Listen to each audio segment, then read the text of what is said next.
Voyez l'armure ici, hein? On a vu, hein, jusqu'à date, on a vu quoi? On a vu... Non, on n'a pas vu... On a-tu vu le casque du salut? Non. On a vu la ceinture de la vérité, n'est-ce pas? On a vu l'épée de l'esprit? Non. Hey, boy. Les chaussures de paix, on l'a vu. On a vu la cuirasse de la justice. Et aujourd'hui, on regarde le bouclier de la foi. Maintenant, j'ai une question avant de commencer. Pourquoi le bouclier de la foi si tu as la cuirasse de la justice? Oui, c'est une bonne question. Parce que tu peux y retourner à lui. Tu peux y retourner à lui? OK. C'est bon? Très bonne réponse. Éteindre les flèches enflammées de l'ennemi. C'est pas ça qu'il a dit? C'est ça, oui. Hein? Parce que la cuirasse protège, hein? La cuirasse, hein, c'est du métal. Ça protège, mais pourquoi un bouclier si tu as une cuirasse? On va regarder ça matin. All right? Donc, tournez avec moi dans Éphésiens, le chapitre 6. Là, Peter, il faut que tu retournes dans tes versets. Éphésiens, chapitre 6, le verset 10 à 18. Et on va lire ensemble. « Au reste, fortifiez-vous dans le Seigneur et par sa force toute puissante, revêtez-vous de toutes les armes de Dieu afin de pouvoir tenir ferme contre les ruses du diable. Car nous n'avons pas à lutter contre la chair et le sang, mais contre les dominations, contre les autorités, contre les princes de ce monde de ténèbres, contre les esprits méchants dans les lieux célestes. C'est pourquoi prenez toutes les armes de Dieu afin de pouvoir résister dans le mauvais jour et tenir ferme après avoir tout surmonté. Tenez donc ferme, ayez à vos reins la vérité pour ceinture, revêtez la cuirasse de la justice, mettez pour chaussure à vos pieds le zèle que donne l'Évangile de paix. Prenez par-dessus tout cela le bouclier de la foi avec lequel vous pourrez éteindre tous les traits enflammés du malin. Prenez aussi le casque du salut et l'épée de l'Esprit qui est la parole de Dieu. Faites en tout temps par l'Esprit toutes sortes de prières et de supplications. Veillez à cela avec une entière persévérance et priez pour tous les saints. » Donc là, on est rendu au verset 16 qui dit « Prenez par-dessus tout cela le bouclier de la foi avec lequel vous pourrez éteindre tous les traits enflammés du malin. » Hein? Vous voyez cela? On est rendu là, le bouclier de la foi. Le bouclier de la foi. Maintenant, Peter, je vais te demander de retourner. On va aller voir la photo numéro 2. Photo numéro 2. Vous voyez ici, le bouclier qu'on a vu tantôt, rond, c'est pas vraiment le bouclier qu'ils utilisent pour la guerre. Le bouclier rond, on nous dit que c'est un bouclier qu'on utilise surtout pour faire des parades, mais quand on fait le combat, on voit ici que c'est assez grand, ce bouclier-là, comme vous voyez, pouvait se cacher en arrière de son bouclier. C'est comme vraiment peut-être une genre de porte, tu sais, qu'on porte, puis ils peuvent se cacher. Le bouclier était fait d'un plywood, littéralement, c'était des planches qu'on collait ensemble, et recouvert de plusieurs couches de cuir. C'est intéressant, hein? Et ce qu'il faisait avec ce bouclier-là, il le trempait dans l'eau avant la bataille. Donc, imagine-toi comment est-ce que ça pouvait être pesant. Car parfois, pourquoi il faisait ça? Pourquoi est-ce qu'il le trempait dans l'eau? Car parfois, les flèches de l'ennemi étaient allumées de feu et le soldat pouvait prendre en feu facilement. Donc, les flèches enflammées s'éteignaient à l'impact du bouclier trempé dans l'eau. Intéressant, hein? Il y a toute une tactique de guerre. Hein? Aussi, parfois, on mettait du poison au bout des flèches. Donc, le bouclier servait de double protection. Il empêchait les flèches de pénétrer la cuirasse de la justice. Et vous allez voir tantôt pourquoi le bouclier ici, hein, on va en parler un petit peu plus. L'exemple du SWAT team hein, aujourd'hui, hein, quand on regarde des films policiers, on voit le SWAT team arriver hein, sur le champ, puis il y a quelqu'un qui est barricadé, puis qui comme un genre de terroriste, puis la police ne veut même pas entrer. Pourquoi? Parce que le SWAT team, eux autres, sont entraînés pour défoncer dans des situations comme ça, même quand il y a quelqu'un qui est dangereux avec un fusil. Et ce qu'ils vont faire, la SWAT team, c'est qu'ils vont mettre le soldat ou le policier avec ce genre de protection-là, ce bouclier-là en avant pour prendre le coup. Si le gars va tirer ou la fille va tirer, quand le SWAT team va embarquer, c'est lui qui va manger le coup, le bouclier. Et ça va permettre aux autres de vraiment attaquer et entrer et vraiment mobiliser l'équipe. Donc, on voit l'importance du bouclier. Amen. Donc, ça prend le premier coup, le bouclier. De plus, si on regarde l'autre photo, la dernière photo, le bouclier permettait aux soldats de s'unir ensemble et faire un grand bouclier et cacher les soldats en dessus dans le but d'avancer et prendre du terrain sur l'ennemi. Tout le monde dit « Wow! » Amen, hein? Et on va revenir à cette photo-là. Donc, Pierre peut juste aller au verset biblique. Et voilà l'expression « prenez par-dessus tout cela ». On voit que le bouclier, c'est que tu prends par-dessus, tu vas en avant. Maintenant, ça ne veut pas dire que le bouclier est le plus important. Mais c'est important, n'est-ce pas, le bouclier? Je dirais que la ceinture de vérité est probablement la plus importante et je vais vous expliquer pourquoi. Maintenant, toutes les armes sont importantes et toutes les armes se complètent. Mais pourquoi que la vérité doit être en avant? Parce qu'elle doit précéder la foi, parce que tu peux mettre ta foi dans un mensonge. Savez-vous cela? Tu peux mettre ta foi dans un mensonge et ça ne produira pas absolument rien. Comme exemple, ma foi est dans ma religion et c'est ma religion qui me sauve. Si ma foi est dans quelque chose de faux, ma foi est vaine. La vérité dit quoi par rapport au salut? Ce n'est pas la religion qui me sauve. Ce n'est pas parce que je fais partie d'une certaine dénomination que je suis sauvé. Ah, j'ai été baptisé à la naissance, je suis un catholique, je suis un protestant, je suis sauvé. Non, c'est pas parce que tu es protestant, pentecôtiste, catholique que tu es sauvé. Mais la vérité dit quoi? Dans Romains 3, 23-24, on va regarder ce verset, car tous ont péché.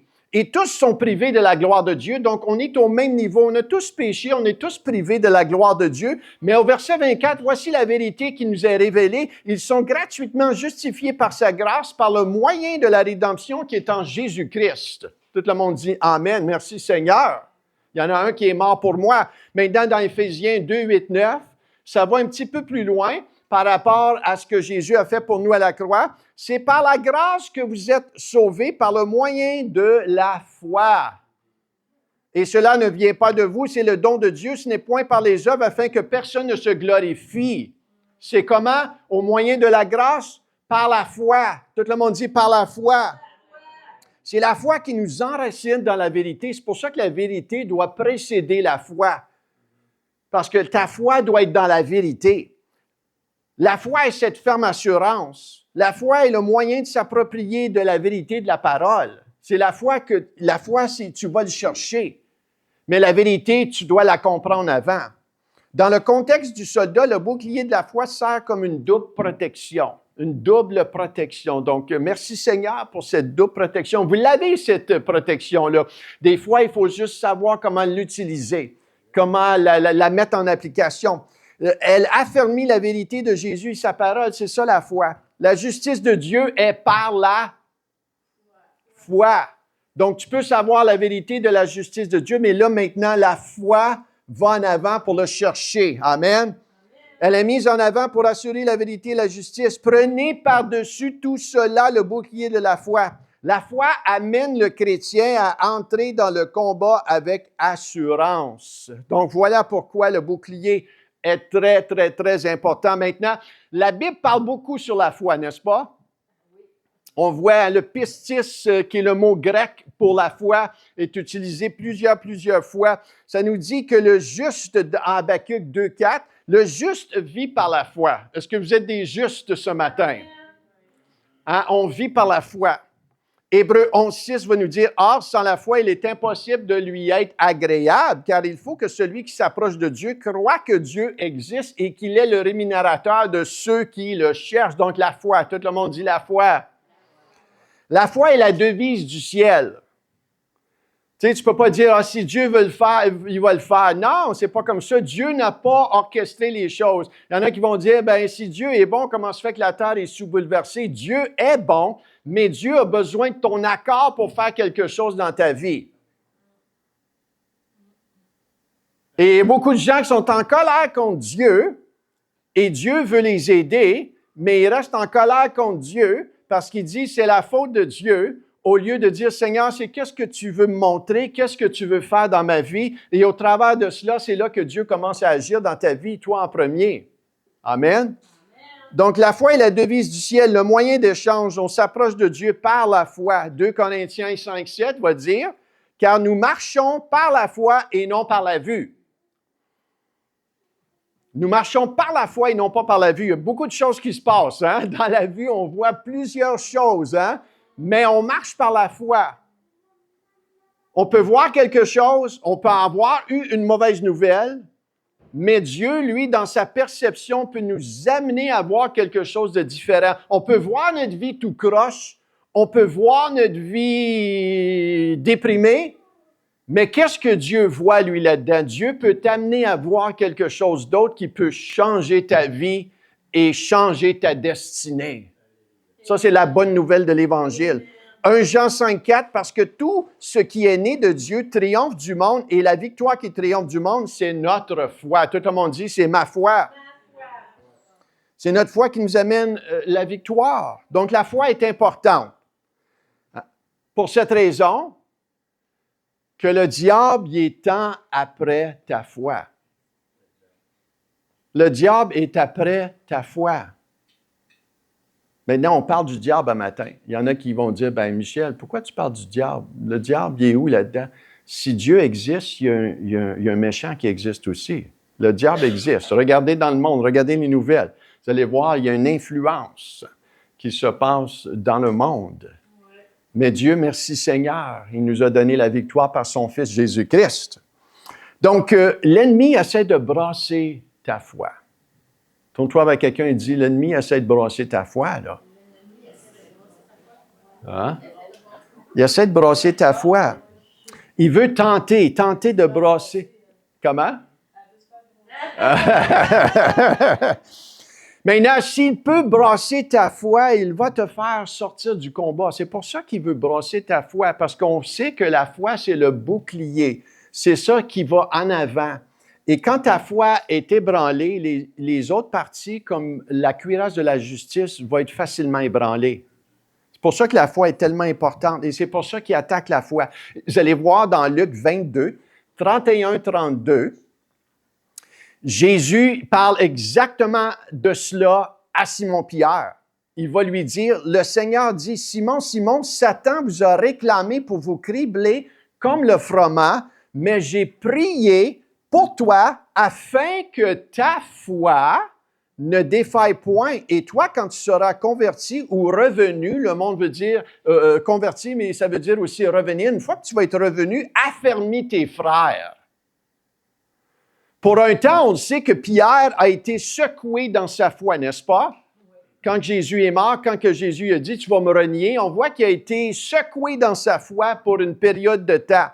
Mais merci Seigneur, il est revenu, alléluia, amen. Et lorsqu'il est revenu, il a repris sa course. C'est là que le Seigneur était capable de l'utiliser dans le bon combat de la foi. Mais pour un temps, sa foi a été secouée.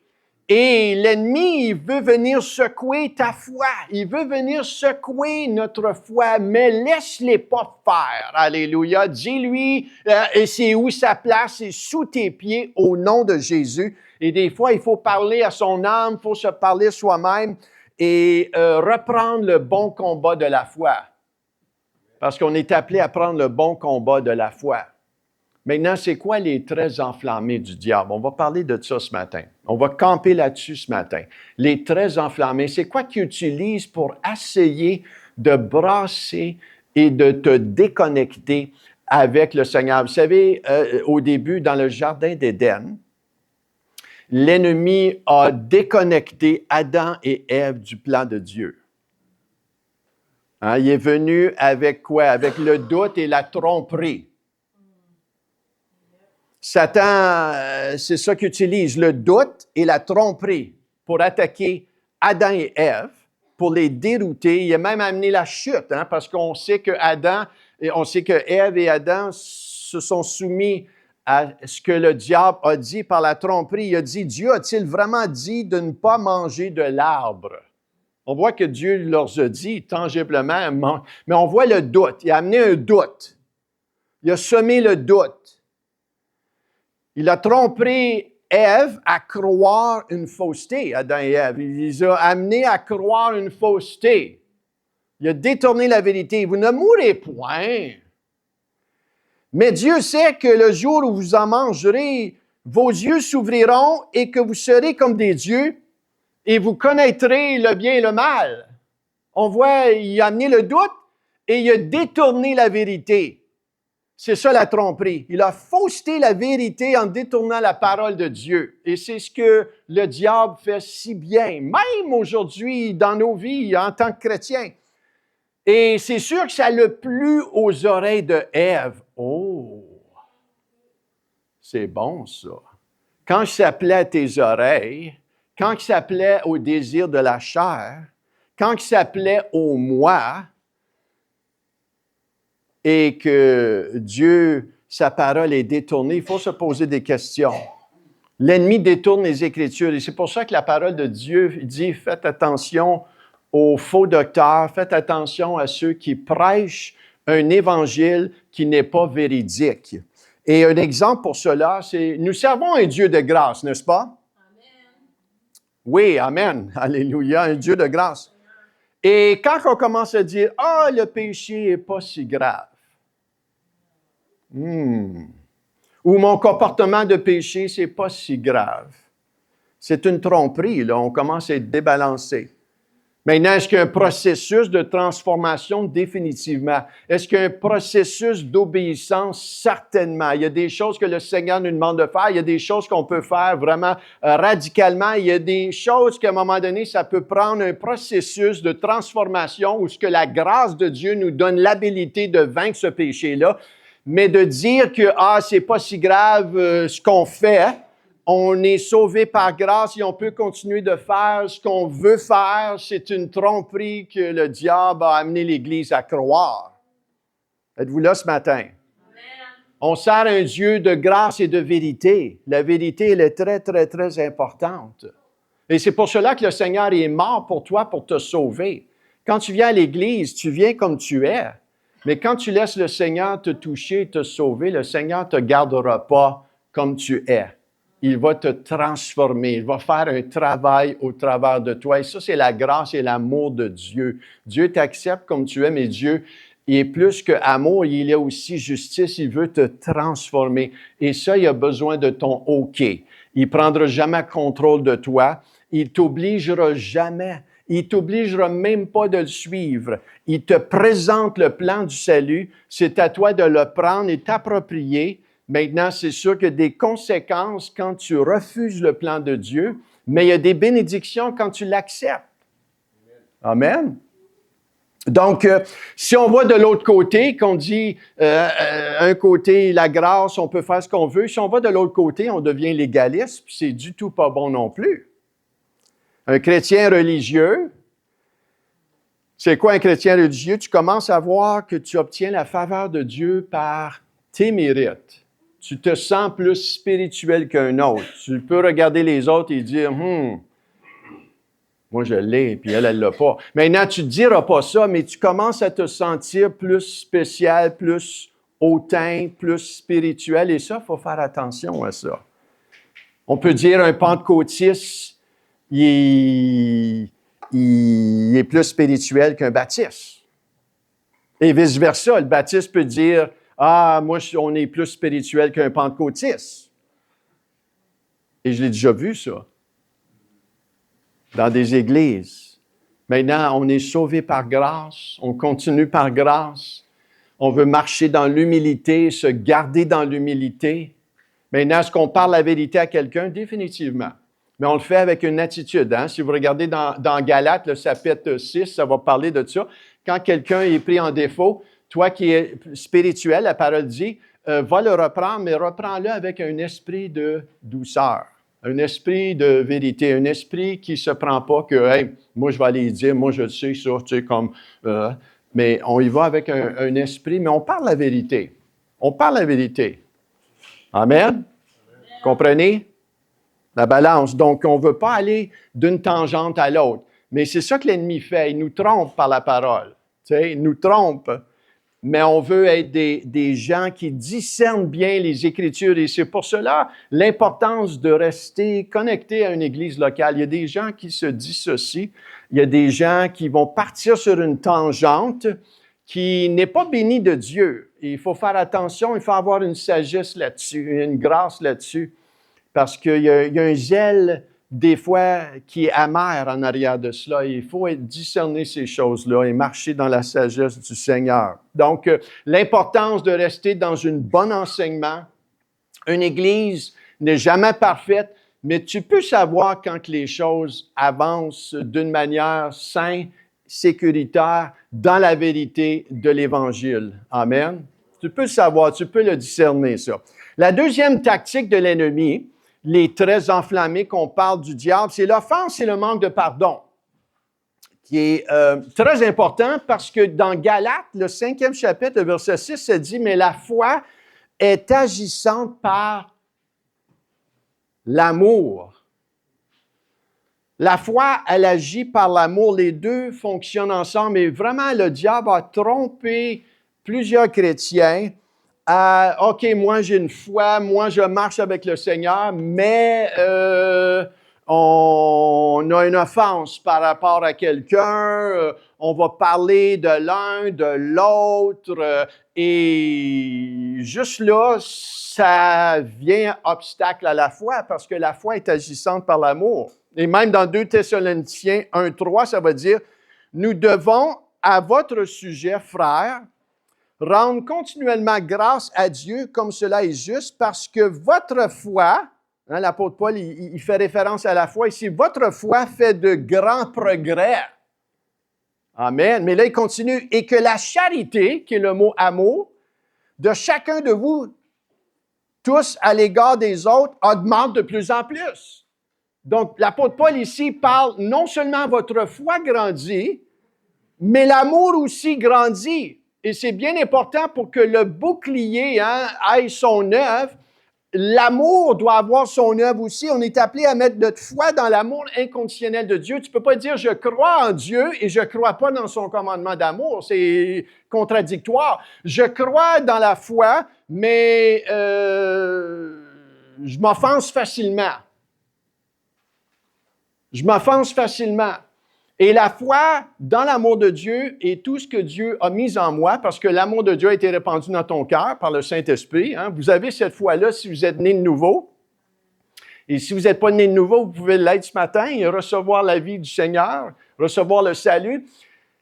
Mais le Saint-Esprit a répandu dans ton cœur l'amour. L'amour. Et cet amour-là doit grandir, comme la foi doit grandir. Et cet amour-là nous amène à imiter Jésus. Hein? Jésus a fait quoi à la croix? Pardonne-leur parce qu'ils ne savent ce qu'ils font. Et il y a des gens autour de nous qui font des choses qui ne sont pas en ligne avec l'Évangile, et même peut nous faire des choses directement à nous, et ça peut venir nous chercher, ça peut venir nous offenser, et on ne veut pas rester là-dedans. On veut dire, Seigneur, pardonne-leur, je le pardonne, je la pardonne, je la remets entre tes mains, et j'imite Jésus, pardonne-leur, parce qu'il ne sait pas ce qu'il fait réellement. Pardonne-leur. Et la même chose avec Étienne. Étienne, hein, quand on était en train de le lapider, il n'a pas dit « Venge-moi, Seigneur! Venge-moi! Que l'éclair du ciel tombe sur eux! » Il n'a pas dit ça. Il a dit « Pardonne-leur parce qu'ils ne savent ce qu'ils font. » Et on voit vraiment, lorsqu'on dégage ce genre d'amour-là, il y a une grâce qui tombe sur toi. Ça protège ton cœur. Parce que quand tu marches dans l'amour, quand tu mets ta foi dans l'amour de Dieu, c'est comme un bouclier qui vient en avant de toi, de ton cœur, et l'ennemi a de la difficulté à pénétrer ton cœur parce que ton bouclier est solide dans l'amour, dans le pardon. Tu t'offenses pas facilement. Et quand tu es offensé, tu prends ton bouclier dans l'amour de Dieu qui dit « Je pardonne » et ça l'arrête là. Ça l'arrête là. Je ne suis pas obligé d'appeler mes amis et leur dire ce qui vient de se passer. Parce que là, ce que tu fais, c'est que tu es en train de toi tirer la flèche de l'ennemi dans le camp de Dieu.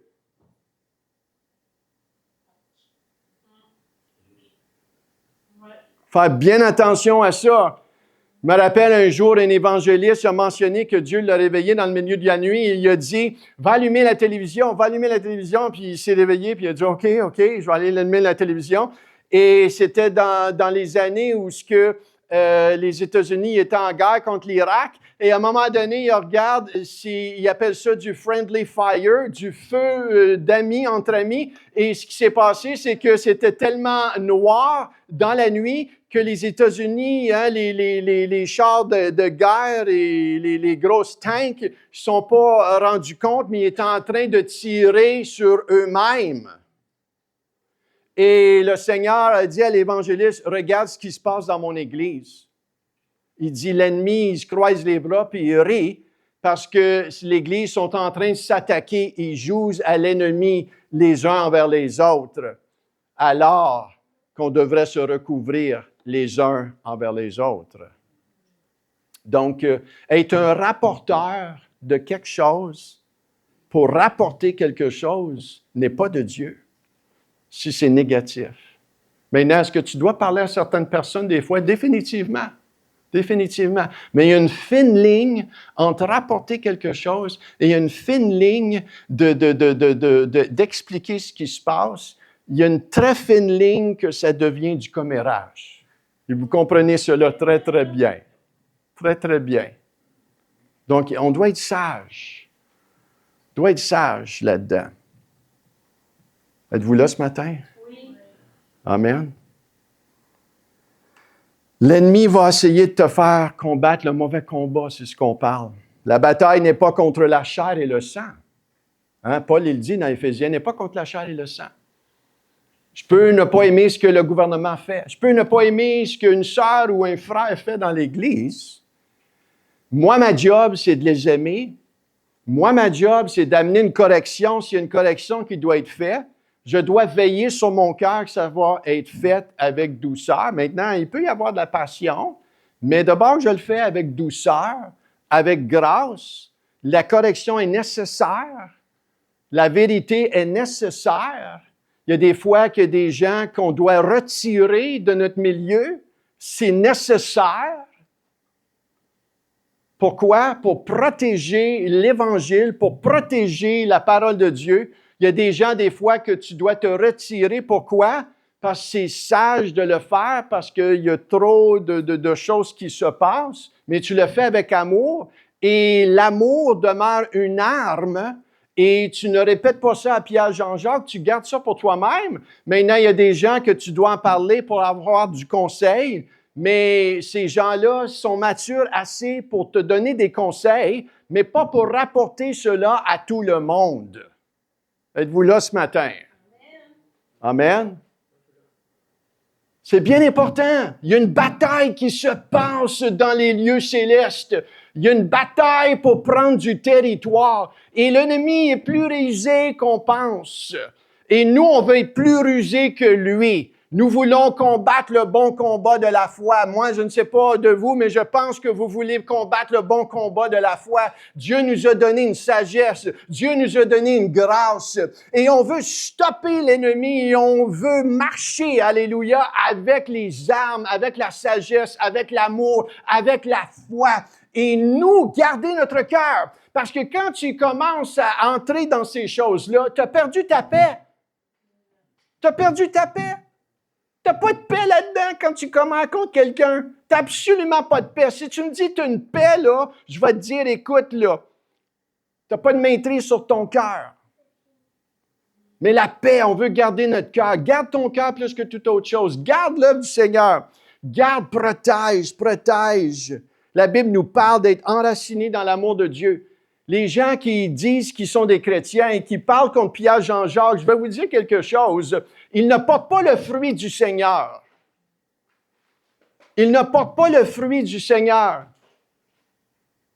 Pourquoi? Parce que l'amour nous amène à être enracinés en lui. Et quand tu es enraciné en lui, dans son amour, tu comprends cet amour-là, tu la comprends. Et tu n'aimerais pas ça quand tu vas parler d'une chose que tu le sais, je pense que je m'en vais overboard, là. J'en mets trop, on a trop parlé de ça, il faut arrêter, là. Arrêtez-moi ça, là. Amen? Donc, tourne-toi avec quelqu'un et dis, arrête-moi ça. Arrête-moi ça tout de suite. Une petite parenthèse, la chair, les émotions, s'ils ne sont pas entraînés selon l'esprit, ils vont te conduire, eux autres, dans la jalousie, ils vont te conduire dans la colère, ils vont te conduire dans le découragement et le rejet. Si tu laisses le rejet te dominer, le rejet va te dominer et le rejet va te détruire. Le rejet va te détruire. Toutes ces émotions-là, si on ne les amène pas soumis à la parole de Dieu, elles vont nous détruire. Une colère qui est mal gérée, c'est une colère qui va te détruire. Tu perds ta paix. Mais quand tu apprends à marcher et à contrôler ces choses-là, par la grâce de Dieu, ça ne vient pas de toi. Il y a une décision qui vient de toi, mais la grâce pour le faire vient du Seigneur. Le Seigneur va te le donner. Maintenant, la troisième et la finale chose que je veux vous partager, c'est la dernière tactique du diable, et je vais parler là-dessus un peu, c'est la peur et l'intimidation. La peur et l'intimidation. Paul encourage Timothée, son fils spirituel, dans la foi. Il l'encourage dans la foi, n'est-ce pas? On voit dans les écrits, Paul encourage Timothée constamment. Dans 1 Timothée 6, 12, il va dire ceci, « Combat le bon combat de la foi, saisis la vie éternelle, à laquelle tu as été appelé et pour laquelle tu as fait une belle confession en présence d'un grand nombre de témoins. » On voit que Paul, il l'encourage, il lui dit « Combat le bon combat de la foi, là. » Combat le bon combat de la foi. Paul encourage Timothée constamment là-dedans. Pourquoi? Parce qu'on sait que Timothée avait un problème de peur et de timidité. On le sait, ça. Dans 2 Timothée 1,7, on voit Paul y dire que ce n'est pas un esprit de peur que tu as reçu, Timothée, mais Dieu t'a donné un esprit de force, d'amour et de sagesse. Dieu t'a donné cet esprit-là. Alléluia. Vas-y, fais confiance à l'esprit de Dieu en toi, mais ne tombe pas dans la timidité, tombe pas dans l'intimidation ou la peur. Je ne sais pas. Il y avait probablement peur des gens. Probablement peur de prêcher en avant, je ne sais pas. Il y avait probablement peur des leaders qui étaient là. On sait que l'église d'Éphèse était une grande église. C'était l'église de l'époque.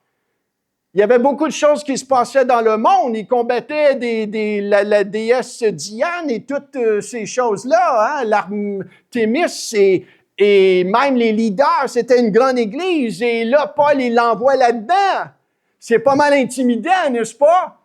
Mais Paul lui dit, tu n'as pas reçu un esprit de peur, mais vas-y, tu as reçu vraiment ce que tu as été appelé à faire. Et on voit que Timothée est appelé à mettre de l'ordre, à amener une correction. On le voit encore dans 1 Timothée 4, 12. Il dit, Paul, que personne ne méprise ta jeunesse. Donc, ça peut être intimidant en tant que jeune, tu arrives d'une grande église et là, boy, tu as des anciens qui sont le double ton âge. C'est un petit peu quand j'ai eu ma job au centre de détox et j'avais 26 ans et ils m'ont promu comme superviseur et j'avais des gens sous mon autorité qui avaient le double de mon âge et qui avaient beaucoup d'expérience en addiction et moi j'arrive, un petit jeune coq qui est leur boss et ça a créé des flamèches, ça a créé des conflits. Et des fois, je me suis lancé là-dedans un petit peu tout croche. Des fois, j'ai pris une autorité trop forte. Et des fois, je me suis laissé intimider. Donc, là-dedans, le Seigneur t'amène à vraiment grandir et à patauger et à apprendre, tu sais, comment le faire bien. Mais on voit que c'est peut-être ça, là. On voit que Paul lui dit, ne méprise pas ta jeunesse, mais sois un modèle pour les fidèles en parole, en conduite, en charité, en foi, en pureté. Sois un modèle en foi. ce que Paul lui dit, ne laisse pas rien empêcher le plan de Dieu. Laisse pas la peur, laisse pas l'intimidation te hanter ou te paralyser. Avance avec foi et amour. Il y a des fois qu'on peut reculer. Il y a des fois qu'on dit, ah, non, moi, je ne peux plus continuer à faire ça. Et ma question à moi, c'est la peur, l'intimidation. Mais on voit que Paul, il dit, non, non, avance, fais mon œuvre. L'ennemi veut paralyser notre foi par l'intimidation et la peur. Si on regarde Goliath pour un instant, qu'on a parlé la semaine passée, Goliath, c'était très intimidant. L'armée entière israélite, pour ceux qui connaissent un petit peu l'histoire, était paralysée par la peur. Il n'y a personne qui bougeait. Il était là jour et nuit. Il n'y a personne qui bougeait. L'armée israélite était tellement apeurée et intimidée parce que Goliath, il venait faire son gros. Il était gros. Il était tough. Puis, qu'est-ce qu'il faisait? Il venait intimider. C'est une tactique de l'ennemi sur l'intimidation. Et même dans des guerres, et on voit ça surtout dans ces guerres-là romaines et ces guerres-là de l'Ancien Testament, on voit que l'intimidation, c'était vraiment une tactique de l'ennemi. Il faisait ça pour intimider, pour apeurer. Tellement qu'il était incapable. Et là, David arrive sur la plateforme. Et David, lui, n'était pas trop impressionné parce qu'il portait un autre esprit. Il portait l'esprit de Dieu. Et on voit que David, Dieu l'avait préparé pour faire face à Goliath. On a vu la semaine passée que David avait tué le lion, avait tué l'ours. Êtes-vous là? Moi aussi, oui. Hein, tuer le lion et tuer l'ours. Et on voit que pour lui, c'était pas différent. Hey, amène-moi ça, j'ai déjà mangé ça, moi, pour déjeuner, ça, ces gars-là. Let's go. Come on. Mais on voit que sa foi était dans le nom de l'Éternel. Et malgré ce qui se passe autour de nous, malgré que les lois gouvernementales viennent contre la parole de Dieu et viennent contre l'Église, nous ne voulons pas reculer, nous voulons continuer, nous voulons demeurer fidèles, nous voulons avancer même, parce que au nom de l'Éternel, alléluia, j'ai la foi. Ma foi est dans quoi? Dans les mauvaises nouvelles, ma foi est dans la parole de Dieu, et Dieu est fidèle. Tout ce qui a commencé en vous et moi, il va le compléter jusqu'à la fin. Donc, Dieu est fidèle. Dieu est fidèle, notre foi n'est pas dans la vue de qu'est-ce qui se passe, mais en lui. Amen. Le bouclier de la foi, l'intimidation. Si on regarde la photo, encore la dernière photo, Pierre, photo numéro 3, où ce qu'on voit tous les guerriers avec le bouclier de la foi qui marchent tous ensemble. Imaginez ici, là, ce qui se passe, pourquoi ils font ça? C'est parce qu'il y a vraiment quelque chose d'intimidant qui se passe au milieu d'eux. Quand une armée fait ça, c'est parce qu'il y a des flèches qui s'en viennent du phare ou de l'ennemi qui essaie de les bombarder, qui peut être très intimidant. Si ce serait moi qui voirais un paquet de centaines de flèches venir vers moi, moi, je courirais l'autre bord, puis je dirais, arrangez-vous avec vos troupes, moi, je m'en vais. Mais on voit ici le bouclier de la foi, ils ne se laissent pas intimider. Ce qu'ils font, c'est qu'ils ont une formation, qu'ils mettent tout le bouclier ensemble, et malgré dans une épreuve intimidante, il dit, nous autres, on fonce, on avance, on fonce, on avance. Et on voit que les flèches passent, frappent le bouclier, passent, et on voit qu'ils avancent. C'est un outil d'offensive, un outil défensif, mais un outil défensif aussi. Et le dernier exemple que je vais vous partager ce matin, c'est le peuple d'Israël. Lorsqu'ils étaient face à la mer Rouge, ils se rendirent, là, le Seigneur l'amène à la mer Rouge, et à un moment dans l'histoire, Pharaon décide d'embarquer dans son char avec 600 autres chars d'élite, de guerre, avec ses guerriers pour venir attaquer le peuple et les ramener ou les tuer. Maintenant, imaginez-vous pour un instant comment intimidant c'est ça. D'un bord, tu as la mer Rouge, tu ne peux pas traverser, tu ne peux pas aller nulle part. Et de l'autre bord, tu as 600 chars. Et je ne sais pas pour vous, mais 600 chars, ça dégage de la poussière. Il voit ces 600 chars-là venir d'assez loin. Et à un moment donné, c'est devenu très intimidant, assez intimidant et apeuré que dans Exode 14, le verset 13 et 14, on voit ici que le peuple est apeuré, le peuple crie même à Dieu et commence à chialer contre Moïse, et rouspéter et vraiment répliquer. Et dans Exode 14, 13, 14, Moïse répondit au peuple, « Ne craignez rien, ne craignez rien, reste en place.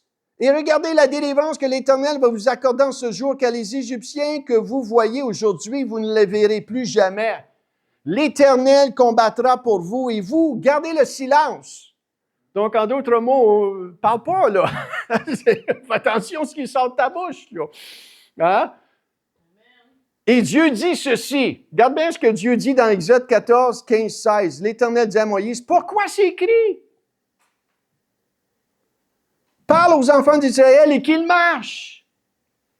Toi, lève ta verge, étends ta main sur la mer et fends-la, et les enfants d'Israël entreront au milieu de la mer à sec. » On voit que Dieu avait une autre perspective. Alors que les enfants d'Israël étaient apeurés, qu'ils étaient intimidés, on voit qu'ils ont réagi, on voit qu'ils n'ont pas mis leur foi en Dieu, on voit qu'une chance que Moïse était là, qui a mis sa foi en Dieu, on voit que Dieu les amène dans sa grâce, dans une délivrance. Pourquoi? Parce que le Dieu qu'on sert n'est pas un Dieu qui se laisse, lui, intimider. L'ennemi a été défait à la croix. Il a été défait à la croix 2000 ans passés. Et même aujourd'hui, le diable n'est pas intimidé par le diable. Dieu n'est pas intimidé par le diable aucunement. Amen. Et quand on se retrouve en lui, Dieu nous fortifie, nous donne une grâce. La peur et l'intimidation peuvent essayer de nous paralyser. Qu'est-ce que les gens disent? Qu'est-ce que les gens disent? Moi, vous voulez savoir, moi, je me fous ce que les gens disent. Ce qui est important, c'est qu'est-ce que Dieu dit. Amen. Les gens peuvent avoir une opinion. Qu'est-ce que Dieu dit? Qu'est-ce que Dieu dit? Des fois, j'entends des choses de d'autres églises et... Pourquoi tu me dis ça? Je veux rien savoir de ça. Qu'est-ce que Dieu dit? Qu'est-ce que Dieu dit? Voilà. Qu'est-ce que Dieu dit? Dieu peut toucher cette Église-là. Dieu peut faire un miracle avec cette Église-là. Ça peut avoir été mal pour un temps, mais Dieu, dans son plan parfait, c'est de restaurer, d'amener une victoire. De dire le plan de Dieu, il veut fermer cette Église-là, ce n'est pas la voie de Dieu. Ce n'est pas la voie de Dieu, ça. Parce que Dieu a toujours un plan de rédemption. De dire que quelqu'un est condamné, puis dire « Ah, il est perdu », c'est de dire que Dieu n'est pas mort pour cette personne-là. Dieu a toujours un plan. Dieu a toujours une restauration. Dieu a toujours le plan de restauration en vue pour qui que ce soit et n'importe quoi. Dire qu'une ville est condamnée, à moins que Dieu le dise lui-même dans son plan parfait, souverain, mais malheur à celui qui prend la place de Dieu puis qui dit cette ville-là, elle ne sauvera jamais. Faire attention. Des fois, on dit des choses que ça ne vient pas de Dieu. Et on se prend pour Dieu des fois. Êtes-vous là, matin? Donc, la peur, l'intimidation peut essayer de nous paralyser. Qu'est-ce que les gens disent? Les lois du gouvernement qui viennent contre la parole de Dieu. So what? So what? Ça ne devrait pas nous étonner. C'est quoi que le Seigneur me dit? C'est quoi que le Seigneur veut faire? Qu'est-ce qu'on fait? On laisse les standards de Dieu aller pour attirer plus de gens? No way, Jose. Pas dans cette Église. On laisse les gens faire ce qu'ils veulent? No. Il y a un standard. Il y a un code de valeur qui est très important et que moi, je suis soumis le premier et que si je ne suis pas ça, bien, je suis redevable à mes pères et à mes dirigeants? Est-ce qu'on accepte tout le monde? Définitivement. On accepte tout le monde, tout croche, degré, prostituée. On accepte tous les gens. Pourquoi? Parce que le Seigneur est venu sauver tous les gens. Et à cause qu'il nous sauve, il nous donne une grâce d'être transformés de gloire en gloire. Et c'est ça la puissance de l'Évangile. Maintenant, qu'est-ce que je fais au milieu de tout cela? Je garde souvent, et si j'ai rien de bon à dire, je garde le silence.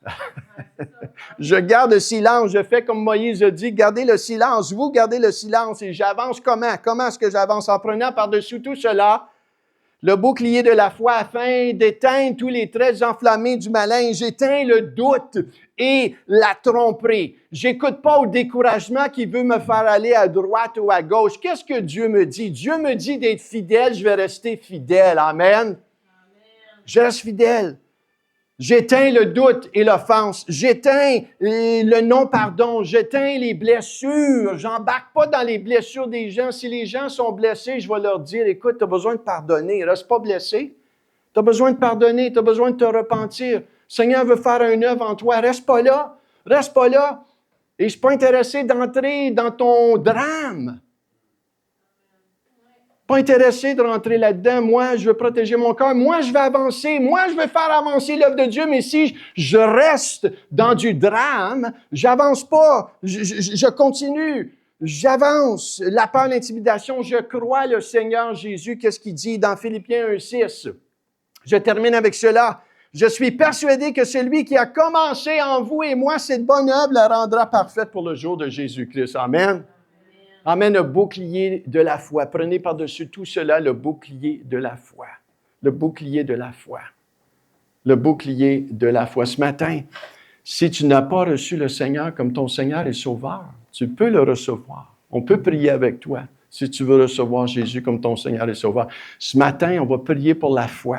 On va prier que le Seigneur nous aide à résister aux mensonges de l'ennemi, aux doutes, à résister à tout ce que l'ennemi nous tente de faire dans nos vies. Et on veut être vrai et sincère devant le Seigneur et le laisser nous transformer.